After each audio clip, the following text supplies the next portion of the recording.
কোন কলমে লিখছো বিধি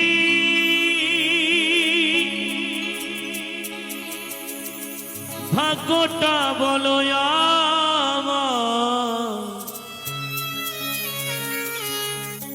আমার সুখ লেখার কালি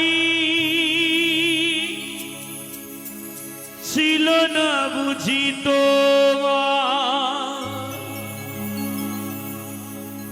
চোখেতে কোথা থেকে আসে এত